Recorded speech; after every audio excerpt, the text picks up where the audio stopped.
62 కోట్ల రూపాయలు ప్రతిపాదిస్తున్నాం. బీసీ సంక్షేమం మనిషిని మహోన్నతుడిగా తీర్చిదిద్దేదే విద్య ఒక్కటే అని చెప్పిన మహాత్మా జ్యోతిబా పూలే అడుగుజాడల్లో నడిచేందుకు సంకల్పించుకున్న ప్రభుత్వం మాది. ఈ దిశలోనే మేము బీసీ డిక్లరేషన్ ఇచ్చి తెలంగాణలోని వెనుకబడిన ప్రజల ఆకాంక్షలు తీర్చేందుకు ముందుకు వెళుతున్నాం. గతంలో బీసీల సంక్షేమం కోసం, విద్య కోసం ఎంతో ఘనంగా కేటాయింపులు చేసేవారు. అయితే కేటాయించిన నిధులు విడుదల అయ్యేవి కాదు. కేవలం ఎన్నికల సంవత్సరంలో మాత్రమే కేటాయించిన నిధుల్లో కొంత మేరకు విడుదల చేసేవారు. ఈ విధంగా ప్రజలను మభ్యపెట్టే ఒక దుష్ట సాంప్రదాయాన్ని గత ప్రభుత్వం అనుసరించింది. అయితే పేద, బడుగు, బలహీన వర్గాలకు చెందిన విద్యార్థులకి మెరుగైన సౌకర్యాలు కల్పించి నాణ్యమైన విద్యను అందించాలన్నదే మా సంకల్పం. అదేవిధంగా సమాజంలోని అత్యంత నిరుపేదలైన వారి కుటుంబాల నుంచి వచ్చే విద్యార్థులు ఎక్కువగా ఉండే గురుకుల పాఠశాలపై మరింత ఎక్కువ మొత్తంలో నిధులు ఖర్చు చేయాలని నిర్ణయించాం.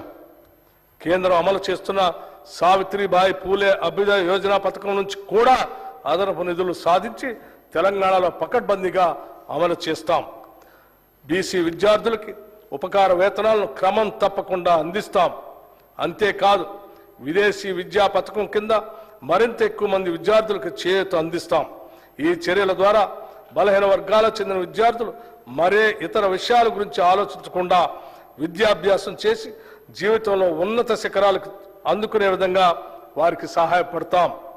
ప్రైవేటు భవనాల్లో ఉన్న బీసీ హాస్టళ్లకు ప్రభుత్వ భవనాలు కట్టిస్తాం.